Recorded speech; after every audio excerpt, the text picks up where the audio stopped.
जब जिंदगी आपको नींबू थमाए तो जल्दी से शरबत बना लो और पी लो।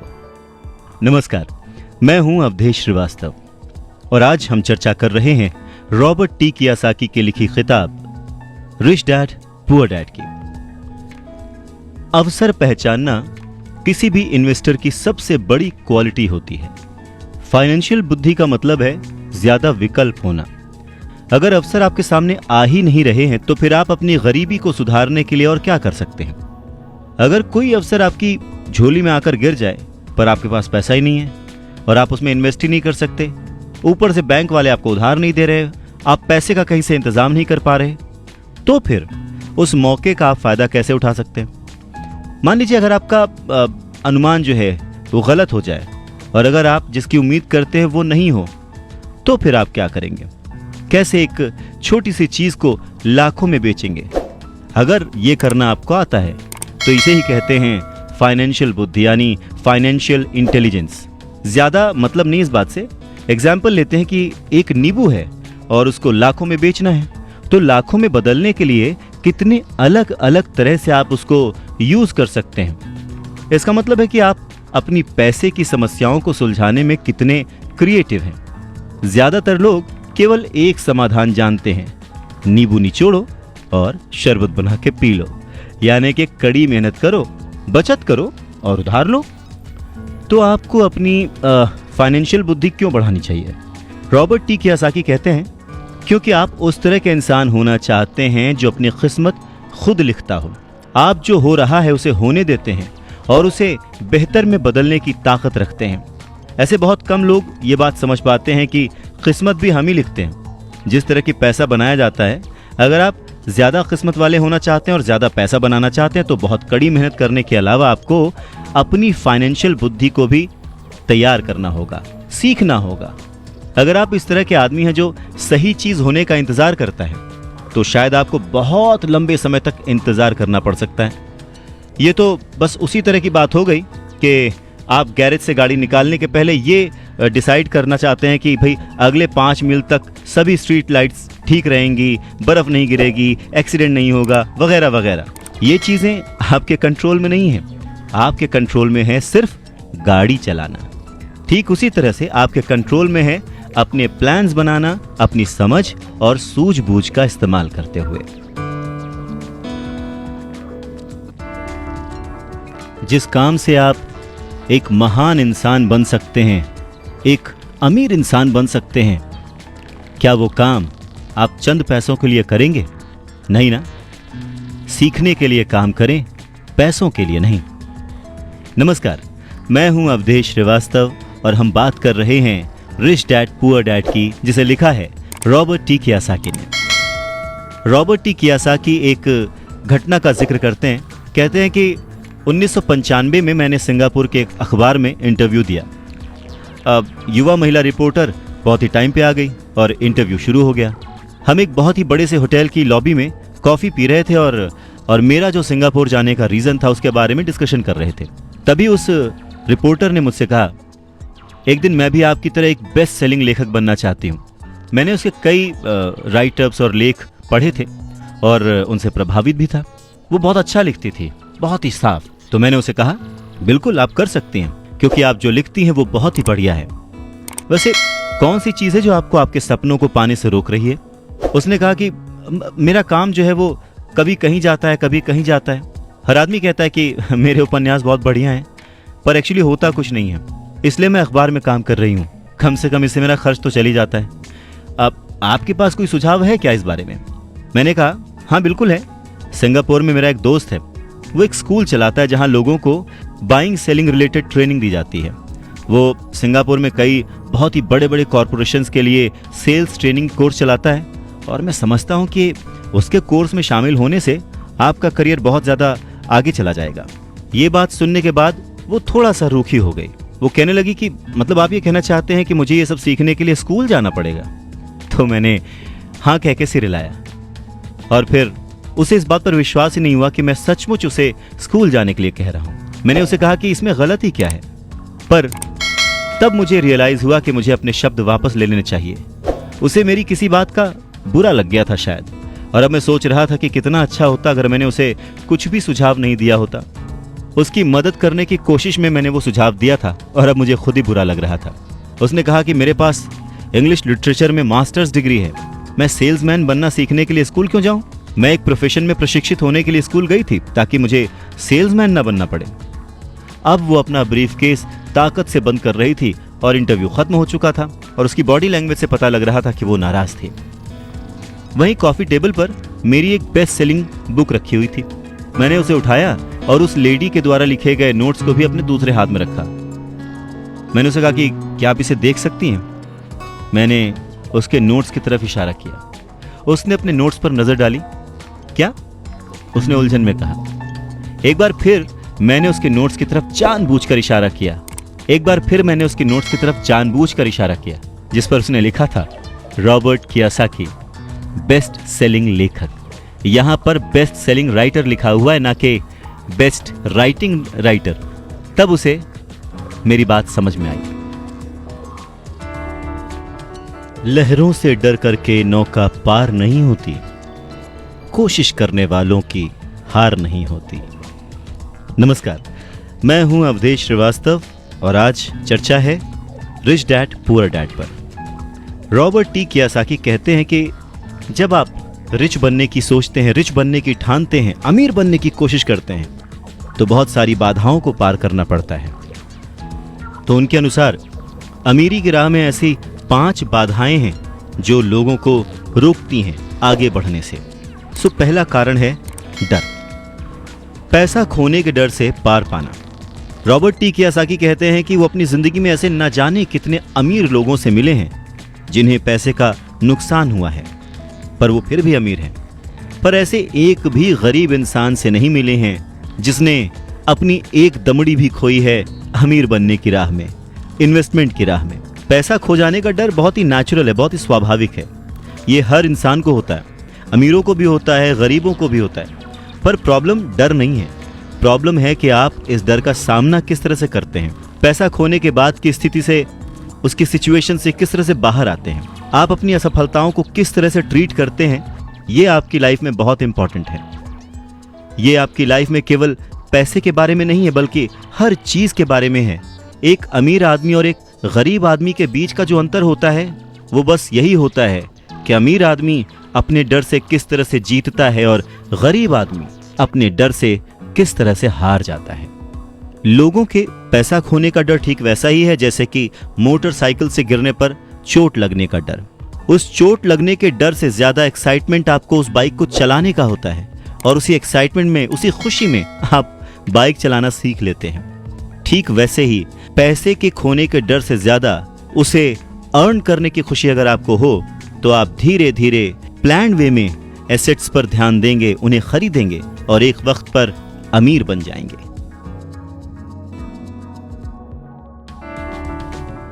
मैं अकेला ही चला था जानिबे मंजिल, मगर लोग यूं जुड़ते गए और कारवां बनता गया।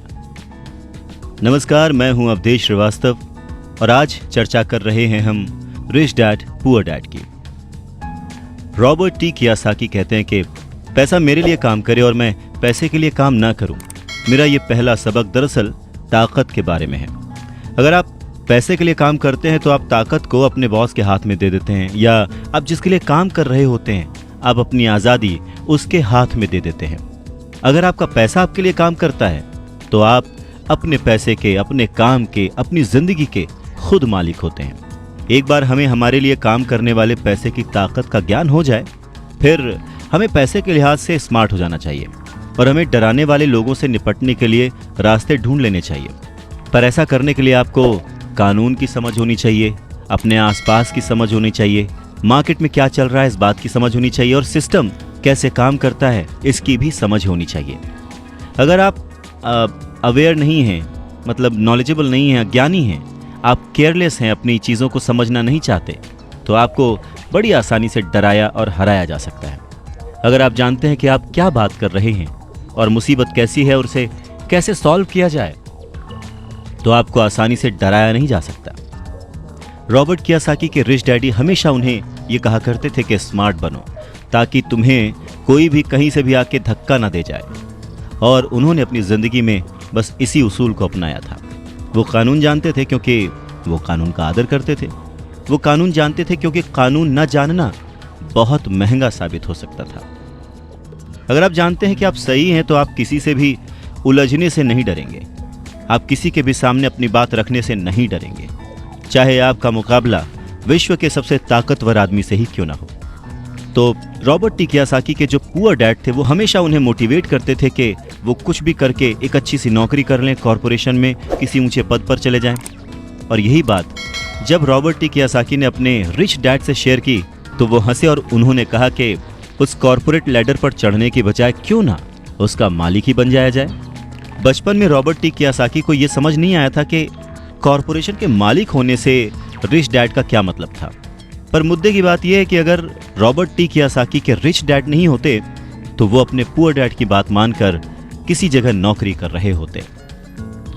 उनके रिच डैड ने बार बार याद दिलाया कि भीड़ के साथ चलने की जरूरत नहीं है, अपनी सोच रखो, अपनी समझ रखो और फिर अपनी जिंदगी की दिशा खुद तय करो। रॉबर्ट टी कियोसाकी अपनी कहानी कहते हैं कि जब तक मैं 25 साल का हुआ तब तक मेरे रिच डैड की सलाह मुझे समझ नहीं आती थी। उन्होंने कुछ दिन पहले ही मरीन कॉर्प्स छोड़ी थी और जेरोक्स कंपनी के लिए काम कर रहे थे। वहाँ उन्हें बहुत पैसा मिल रहा था, पर बार बार अपनी तनख्वाह को चेक करते थे और हमेशा निराश होते थे। टैक्स इतना ज़्यादा कटता था कि उन्हें और ज़्यादा काम करना पड़ता था अपनी ज़रूरतों को पूरा करने के लिए। धीरे धीरे वो सफल होने लगे, सक्सेसफुल होने लगे। तो उनके जो बॉसेस थे उन्होंने उनको प्रमोशन दी और सैलरी बढ़ा दी। उन्हें ये बात सुनकर बहुत अच्छा लगा और जैसे ही उन्होंने अपनी ये बात अपने रिच डैड से शेयर की तो उन्होंने कहा, अच्छा तो तुम्हारे बॉस अमीर बन रहे हैं, तुम्हारी कंपनी अमीर बन रही है, तुम किसके लिए काम कर रहे हो, तुम किसे अमीर बना रहे हो। तो बस 1974 में जेरोक्स के कर्मचारी के रूप में ही उन्होंने अपना पहला कॉरपोरेशन बनाया और अपने काम से काम रखना शुरू कर दिया। पहले से ही उन्होंने संपत्ति वाले कॉलम में कुछ चीजें लिख रखी थी और खरीद रखी थी, पर अब उन्होंने ये ठान लिया था कि उन्हें और ज्यादा बढ़ाना है, उन्हें अपने एसेट्स और बढ़ाने हैं और अपनी लायबिलिटीज को और कम करना है। जैसे जैसे वक्त बीतता गया, जैसे जैसे रॉबर्ट टी कियोसाकी पैसे को समझते गए, इसके गणित को समझते गए, इसके व्यवहार को समझते गए, उन्हें अपने रिच डैडी की सलाह समझ में आने लगी। एक बार उन्होंने अपने काम से काम रखने की ठान ली और अपनी संपत्तियां, अपने एसेट्स बढ़ाने शुरू कर दिए और एक बेहतरीन कर्मचारी बन गए। उनके पास अब एक लक्ष्य था। वो सुबह जल्दी जाते थे, मेहनत से काम करते थे, ज्यादा से ज्यादा पैसे कमाते थे और अपने रियल एस्टेट में इन्वेस्ट करते थे। और वो दौर भी ऐसा था कि उस समय नई नई चीजें, नए नए डेवलपमेंट्स हो रहे थे जिसमें संभावनाएं तलाश की जा सकती थीं।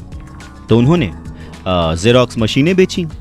जितनी ज्यादा वो मशीनें बेचते उन्हें उतना ही ज्यादा फायदा होता, लेकिन वो फायदा उनकी जेब में नहीं जाता, वो फायदा जाता कंपनी को और रॉबर्ट टी कियोसाकी की जेब से कटता था टैक्स।